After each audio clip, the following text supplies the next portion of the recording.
Hello, hello, hello. Thank you for joining me on Tuesdays with TK Live. I am TK Daniels, and I am here to continue the conversation about our love challenge. So we've been talking about one of my favorite subjects, love. L-O-V-E.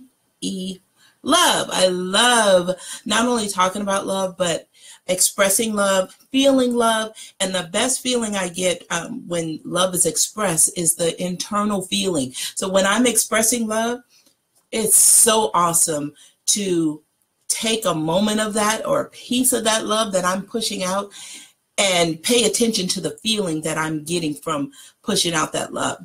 So today we're going to talk about the power in silence. So it is amazing. It's amazing how often we have conversations. We have conversations or situations where we allow ourselves to forget the love that we feel for the person on the other end of our conversation. And we do things or say things that we are not necessarily proud of. So what I mean by that is if you're in a debate with someone, it's very easy to get caught up in the me aspect of that debate. What is excuse me, what is the reason for this debate? Is because usually if you're debating something, you're not feeling like you're heard. You're not hearing the other person. That's your side of it. But we also want to be heard. We want to be able to vent out our thoughts and be acknowledged for those thoughts. So when you are allowing yourself to enter into a debate, it's very easy to get lost up in the with them. What's in it for me? So if I'm debating that it's something simple, it's going to rain tomorrow, and you say, no, it's not going to rain tomorrow. Hi, Jessica. Then you are, I'm thinking getting all my facts together in my mind, because remember the mind is a very powerful tool. The mind and the tongue, two of our most powerful tools. So if in my mind, I'm saying it's going to rain tomorrow, and nice to see you too, Jessica. Thanks for tuning in. If I'm, in my mind, I say it's going to rain tomorrow, and you come back and you go, no, it's not. I saw that the sun's going to shine tomorrow. So instead of the mistake that we often make is I immediately go in my mind and I gather all my facts, and I go into the department, my subconscious mind or my unconscious mind, and I pull up all the facts that why I'm sticking to my side of this debate. I know it's going to rain because I saw it on the news. I was just outside and I saw some sprinkles. My neighbor said, yeah, it's supposed to rain all week. I'm busy thinking about all of the reasons why I am right. And as soon as those thoughts pop up here, I want them to be here, and I want you to listen. So when we are in this type of situation and we do this without even thinking, because excuse me, we learn this early. We learn this early.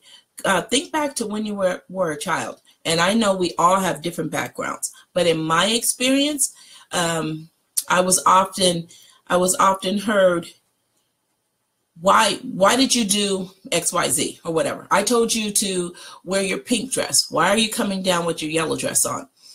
And the fact could be because I wanted to wear the yellow dress, or I just didn't like the pink one. But my mother would say, or my grandmother, or the adults in my life, answer me, give me an answer. So, and I stopped listening to them, and I go in my mind, and I'm pulling things out of my conscious and my subconscious mind, my unconscious, conscious, and my subconscious mind, and I'm trying to get my facts together so that I don't get in trouble, right? So the same thing happened when we grow up and we become adults. If we don't unlearn those learned behaviors that put us in a position of where we felt defenseless and helpless, and like we needed to justify what we had just said. We're no longer, when you become an adult, you don't have to justify what you just said, unless, you're talking to the police or what have you. In a court of law, you do. But on most cases, most of us, when we're having a conversation, especially with loved ones and our friends and our family, and these are people that we love, we don't need to be right. We don't need to be right. And at the moment of the debate, we don't necessarily need to be acknowledged for our side of the debate. There is so much power in silence. Now, let me show you what's going on behind that silence. So I don't mean that we're just going to be silent and shut down, because that's no good either. But when you're silent, then you put yourself in a position to now not come up with answers, but to use your mind to think about the other person. And so there's a couple of things you can think about. You can go into their position and think about how they must be feeling to have to debate this. If the debate goes longer than a few seconds, then you're both on the defensive. So how is that benefiting your love relationship? How are you demonstrating love? If you're debating something, you're debating for the means of being heard or being right. That's not, usually it's not demonstrating love. Now, there are some exceptions, and I don't need to go into those, because you'll be able to feel I used to tell my daughter and my niece when they were little, mash your lips together, now press. And when they would physically do that, you mash your lips together and press, you cannot say anything. So they would laugh about it. That was my way of saying be quiet or listen. Mash your lips together and press. There's so much power in that when you mash your lips together and you press, and then you use your mind to consider the other person. So the first thing, not the first, you do it in whatever pattern you want. But one of the things I try to maintain my focus on, because nobody's perfect, is go to where they are. Go to, why are they debating this? It must be pretty important, because there's some people that debate. There's some people that debate and they just like to debate. There's some people who just love to argue for whatever reason. I mean, everyone has their reasons. But for the most part, if someone is going back and forth with you, they're not feeling like they're being heard or acknowledged or respected. And if this is a person that you love or that you even like, this is not an emotion that you want to put out there. You don't want people to feel as though, or you don't want people you don't want to make people feel like you don't love them. Excuse me. You don't love them, or you don't respect them, or you don't honor them, because you want to be loved, respected, and honored and cherished, and all of the positive emotions that you want to put out there, that you want to receive. Make sure you're putting that out there. So that's the first thing. Go to a place of, try to stand in their truth, or try to visualize them, see them standing in their truth while you're silent. The second thing, or another thing, I don't want to number them, is remember why this person is in your life. Why is this person in your life? If you love this person, think about why you love them. Because the bottom line is, if we're having a debate about whether it's going to rain or the sun is going to be shining tomorrow, that debate is not worth me making you feel bad, or me ignoring you, or not listening, or not making you feel as though I'm not hearing you. If I love you, that's what I want to show, because when I push love out, I take a little for myself. I love me also. So when you are in that conversation or you see yourself getting into a debate, go silent. Not a silent where you shut down. So here's how it looks when you shut down. And believe me, I've been a pro at this. You finish. Okay, that's not what I'm talking about. I'm talking about a silence where you are attentive, but you're not debating. You can nod in agreement. Stop coming up with your facts. Listen to theirs. And the fact can be, it's pretty funny, but yeah, I'm a pro at that, but not any longer. But I can, I can go silent and shut down just like the best of them. But you want to give them cues that you hear them. So that's another thing. So give them cues that you hear them. If you're saying to me, the sun is shining, or the sun is going to shine tomorrow, and I'm saying, well, no, it's going to rain. And you say, no, it's shining. I saw it on the news. Then that's time for me to go silent and then put myself, visualize you and your truth, because your truth, you have your facts too. Say, oh, I must have saw it wrong. And then say, oh, okay, well, I will prepare for sunshine. So giving you the cue that I've heard you is going to nip the debate, stop it short, because it's hard to debate with me if I am on your side of the coin. If we're on the same side, why are we debating? So 3 tips that I put out there with finding your power in silence. You want to visualize that person standing in their truth, because in their truth, for this example, the sun is going to shine. So visualize them standing in their truth, and they must have facts to back this up.